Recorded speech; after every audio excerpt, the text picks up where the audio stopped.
ఒక private part దగ్గర ఇలాంటి ఈ ఫారిన్ కరెన్సీని జ్యువెలరీస్ని ఇలాంటివి ఎత్తిపెట్టుకోవడానికి ప్రైవేట్ పార్ట్ దగ్గర ఒక సర్జరీ కూడా చేసుకున్నాడు. ఇది షాకింగ్ విషయం. చాలా హలో గైస్, ఎలా ఉన్నారు అందరూ? What's up, welcome back to Jayasajan. రీసెంట్గా జరుగుతున్న విషయం ఏంటంటే తిరుమలలో జరిగిన స్కామ్. యూజువల్గా తిరుమలకి ఇది డొనేట్ చేశారు, అది విరాళాలు వచ్చాయి, ఇంతమంది జనాలు వచ్చారు, ఇంత రద్దీ ఉంది, ఇలాంటి న్యూస్లు మనం రెగ్యులర్గా టీవీ ఛానల్స్లో చూస్తుంటాం. కానీ ఈసారి స్కామ్ విషయంగా తిరుమల వైరల్ అవుతా ఉంది. సో మళ్ళీ వన్స్ అగైన్ ఈ స్కామ్ ఏంటి, దీని వెనకున్న పర్సన్స్ ఏంటి, సో ఇది ఎందువల్ల ఎప్పుడో జరిగినా ఇప్పుడు బయటకు వస్తూ ఉంది. సో మన ఆంధ్రప్రదేశ్ స్టేట్ యొక్క దేవాదాయ శాఖ మంత్రి, ఎండోన్మెంట్ మినిస్టర్ దీని గురించి స్వయంగా అసెంబ్లీలో అయితే మాట్లాడారనమాట. దీని మీద ప్రస్తుతానికి ఇన్వెస్టిగేషన్ అయితే జరుగుతూ ఉంది. సో మోర్ డీటెయిల్స్ మన ఇన్వెస్టిగేషన్ కంప్లీట్ అయిన తర్వాత బయటకు వస్తాయని చెప్పి అయితే ఒక అసెంబ్లీలోనే స్టేట్మెంట్ ఇచ్చారు. సో దీని గురించి కొద్దిగా బ్రీఫ్, ఈ ఇన్ఫర్మేషన్ గురించి ఐడియా లేని వాళ్ళకి మన ఛానల్ సబ్స్క్రైబర్స్ కోసం సో దీని గురించి ఒక చిన్న బ్రీఫ్ అయితే ఇవ్వబోతున్నాను. జస్ట్ ఇమాజిన్ చేసుకోండి, ఒక సిచ్యువేషన్, మీరు 20 ఏళ్ళుగా ఒక అతను పనిచేస్తున్నాడు, ఒకే పని చేస్తున్నాడు. ఫర్ ఎగ్జాంపుల్ ఈ సినారియోలో పరకామణి సేవ 20 సంవత్సరాలుగా తను అదే పని చేస్తున్నాడు. పరకామణి సేవ అంటే ఏంటంటే తెలియని వాళ్ళ కోసం, తిరుమలకి హుండీలో వచ్చే ఆదాయం, డబ్బులు, జ్యువెలరీ ఇలాంటివి ఏవైతే ఉంటాయో, ఎస్పెషలీ కరెన్సీని లెక్క పెట్టడం కోసం ఒక సపరేట్ టీం ఉంటుంది. ఆ టీం చేసే పనిని పరకామణి సేవ అంటారు. సో దీనికి వాలంటరీగా మీరు నేను కూడా రిజిస్టర్ అయ్యి వెళ్ళి పని చేసేసి రావచ్చు. కాకపోతే కొంతమంది స్టాండర్డ్గా పెద్ద జిఆర్ స్వామి శిష్యరికం తీసుకున్నామని చెప్పి స్టాండర్డ్గా ఈయన పోస్ట్ ప్రస్తుతానికి ఈ దీంట్లో అక్యూజ్డ్ పోస్ట్ వచ్చి గుమస్తా అనమాట. సో స్టాండర్డ్గా ప్రతిరోజు ఇదే పని చేస్తుంటారు. పొద్దున్న లేవడం, వెళ్ళడం, పరకామణి సేవలో పాల్గొనడం, రావడం. సో ఒక 20 years ఇదే పని చేసే ఆయనకి అక్కడ లోపల ఉన్న బొసుగులు అన్నీ క్లారిటీగా ఉంటాయి అన్నమాట. మనకి సంవత్సరం చేస్తేనే, మనం ఇప్పుడు బయట కార్పొరేట్లో ఒక 1 year వర్క్ చేసామంటేనే మనకి లోపల కంపెనీ ఎంతమంది అని ఫీలింగ్ వస్తుంది. అలాంటిది 20 ఏళ్ళుగా ఒకే పని, ఒకే చోట, ఒకే ఆఫీస్లో, ఒకే సంస్థకి ఇది చేస్తున్నాడు. సో 20 yearsగా ఏం చేస్తున్నాడు అనమాట. సో ఆయనకి ఏ మైండ్ సెట్ ఉంటుంది, ఆయన నాలెడ్జ్ ఎంత ఉంటుంది లోపల, ఎవరెవరు ఎలా డీల్ చేయాలి, ఎక్కడ పైసలు వస్తాయి, ఎక్కడ ఏం చేయాలనేది జస్ట్ ఇమాజిన్ చేసుకుని ఒక 20 yearsగా పనిచేసే అతను ఒక ప్రైవేట్ పార్ట్ దగ్గర ఇలాంటి ఈ ఫారిన్ కరెన్సీని, జ్యువెలరీస్ని ఇలాంటివి ఎత్తిపెట్టుకోవడానికి ప్రైవేట్ పార్ట్ దగ్గర ఒక సర్జరీ కూడా చేసుకున్నాడు. ఇది షాకింగ్ విషయం, చాలా షాకింగ్ విషయం. ఏం సర్జరీ చేసుకున్నాడో, ఎలా చేసుకున్నాడో దేవుడికి తెలియాలి.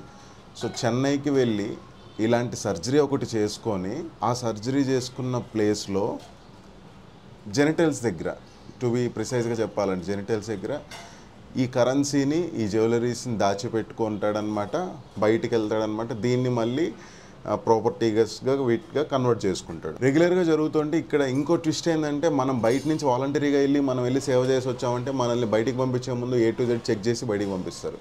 కానీ ఈయన ఇన్ని సంవత్సరాలుగా వస్తున్నాడు, జిఆర్ దగ్గర శిష్యరికం తీసుకొని వస్తున్నాడు. సో అని చెప్పి ఆల్రెడీ చాలా ఎక్స్పీరియన్స్డ్ పెద్ద ఆయన అనే ఉద్దేశంతో ఈయన్ని సరిగా చెక్ చేయకుండా పంపించేస్తారు. సరిగా చెక్ చేయకుండా పంపించేటోళ్ళు కూడా ఈయన మనుషులే ఏమో క్వశ్చన్ మార్క్.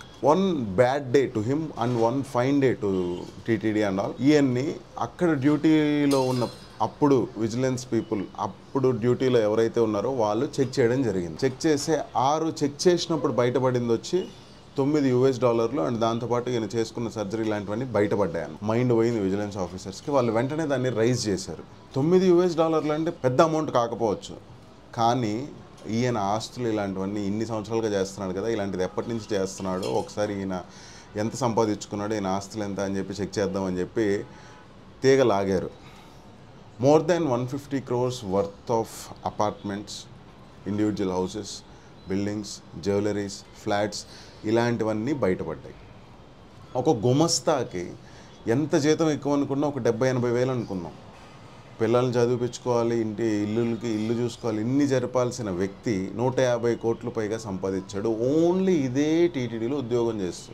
ఎవరికైనా డౌట్ వస్తుంది. సో ఇది జరిగిన పీరియడ్ వచ్చి లాస్ట్ గవర్నమెంట్ ఉన్న పీరియడ్ అనమాట. అప్పుడు ఈవో వచ్చి ధర్మారెడ్డి గారు, అండ్ ఈ పర్సన్ ఎవరైతే ఉన్నారో అతని పేరు వచ్చి సివి రవికుమార్ అనే వ్యక్తి. ఈయన మెయిన్ టార్గెట్ ఏంటంటే ఫారిన్ కరెన్సీ అండ్ జ్యువెలరీని తప్పుదారి పట్టించడం. అండ్ ఈ విషయాన్నంతా ఫస్ట్ టైం బయటపెట్టిన వ్యక్తి వచ్చి ఆనం రామనారాయణ రెడ్డి గారు. So present endowment minister. And ఇదంతా జరిగి ఇదంతా బయటపడిన తర్వాత అతను ఇండివిజువల్గా తిరుమలకి డొనేట్ చేసిన అమౌంట్ అరౌండ్ 14 crores 14 కోట్లు సంథింగ్ విరాళంగా టీటీడీకి డొనేట్ చేశాడు. ఇక్కడ ఇంకో ఆర్గ్యుమెంట్ ఏంటంటే ఈ విషయం బయటపడితే తిరుమల బ్రాండ్ ఇమేజ్ దెబ్బతింటుంది, తిరుమలకి చెడ్డ పేరు వస్తుందనే విషయంతో అని ఆలోచించి అప్పటి పాలక మండలి ఏదైతే ఉంటుందో బోర్డ్ ఆఫ్ డైరెక్టర్స్ అండ్ అప్పుడు ఎస్ఐ గారు, సిఐ గారు ఇలాంటి వాళ్ళందరూ కలుసుకొని అతనిది ఏదైతే ఆస్తులు ఉన్నాయో అవి తిరిగి తిరుమల మీదకి రాయించుకున్నారు.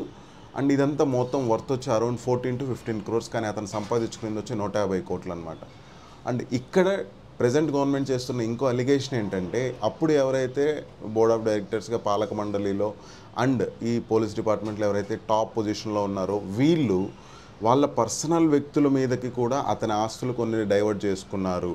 సో అలా కొద్దిగా ఆస్తులు టీటీడీకి, కొద్దిగా ఆస్తులు వీళ్ళు పంచుకొని సో దాన్ని అప్పుడు సెటిల్ చేసేసారు అని చెప్పి అయితే ఒక ఆర్గ్యుమెంట్ నడుస్తుంది. అండ్ ఇదే విషయాన్ని ప్రీవియస్ గవర్నమెంట్లో ఇప్పుడు ఎవరైతే అక్యూజ్డ్ ఉన్నాడో అతను కూడా ప్రీవియస్ గవర్నమెంట్ ఉన్నప్పుడు ఒక స్టేట్మెంట్ అయితే వదిలాడనమాట. పోలీసుల టార్చర్ తట్టుకోలేకపోతున్నాం, పోలీసుల వేధింపులు భరించలేకపోతున్నాం అని చెప్పి. ఎందుకు భరించలేకపోతున్నావు, ఏం చేస్తున్నారని చెప్పి అప్పుడు కూడా ఆయన పెద్దగా ఎవరు క్వశ్చన్ చేయలేదు, ఆయన కూడా ఎవరికి ఆన్సరబుల్ చేయలేదన్నమాట లాస్ట్ ఆయన ఎప్పుడైతే రైజ్ చేశారు. కానీ ఇప్పుడు గవర్నమెంట్ మారిన తర్వాత విజిల్ బ్లోవర్స్ ఉంటారుగా, ప్రతి చోట విజిల్ బ్లోవర్స్ ఉంటారు, లోపల విషయాలు బయట పెట్టేటోళ్ళు. సో అలా బయటపడిన విషయమే ఇది. అండ్ దీని మీద తీగలాగితే డొంకంతా కదిలినట్టు మొత్తం అప్పుడు ఈవో నుంచి పోలీస్ డిపార్ట్మెంట్ టాప్ పొజిషన్లో ఉన్న వాళ్ళ వరకు అందరి విషయాలు బయటకు వస్తున్నాయి.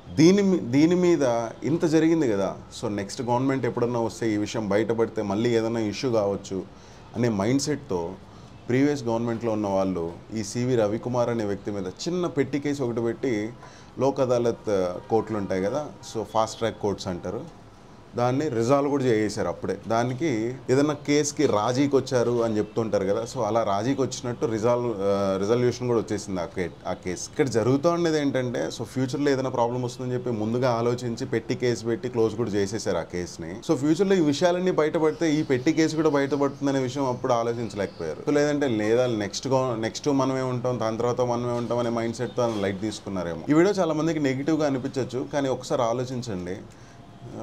ఒకప్పుడు అన్ని జరిగాయి, ఒకప్పుడు ఎన్ని జరిగినాయి, అప్పుడు డైమండ్స్ కనిపించలేదు, అప్పుడు ఆ డైమండ్స్ కోసం నిధి కోసం వేట చేశారు, ఇలాంటి కొంతమంది ఫాల్తూ ఆర్గ్యుమెంట్స్ స్టార్ట్ చేస్తారనమాట. సో తిరుమల టాపిక్స్ వచ్చినప్పుడు అలాంటి వాళ్ళకి చెప్పదలుచుకునేది ఏంటంటే అప్పుడెప్పుడో జరిగింది అది కాదు, ఇప్పుడు ఇది జరిగింది, దీనికి రెజల్యూషన్ తీసుకొద్దాం, నెక్స్ట్ టైం ఇలాంటిది ఎవడన్నా చేయాలంటే భయపడేలా ఫైట్ చేయాలి ప్రతి ఒక్కరు కూడా. ఇక్కడ మీకు ఇంకో విషయం ఏంటంటే యావరేజ్గా 3 నుంచి 4 కోట్లు పర్ డే హుండీ ఆదాయం ఉంటుంది తిరుమలకి. అందులో ఎన్ని ఫారిన్ కరెన్సీలు ఉంటాయి, ఎన్ని జ్యువెలరీస్ ఉంటాయి అనే విషయం ఎవ్వరికీ తెలియదు. ఒక సింగిల్ పర్సన్ అనుకుంటే 150 కోట్లు అతను స్కామ్ చేయగలిగాడంటే ఒక చిన్న సాధారణ వ్యక్తి దీన్ని కానీ కొద్దిగా పెద్దవాళ్ళు అనుకుంటే టాప్ పొజిషన్లో ఉండే వాళ్ళు ఏ రేంజ్లో చేయగలరో ఒకసారి ఆలోచించండి. తిరుమల ఆదాయం ఎవరైతే ముట్టుకుంటారో వాళ్ళకి ఖచ్చితంగా గవర్నమెంట్ అనేది లా ప్రకారం, ఎండోన్మెంట్ యాక్ట్ ప్రకారం దానికి ఎవరైతే రెస్పాన్సిబుల్ ఉంటారో వాళ్ళందరినీ ఖచ్చితంగా పనిష్ చేయాలి. అండ్ ఇంకొక విషయం ఏంటంటే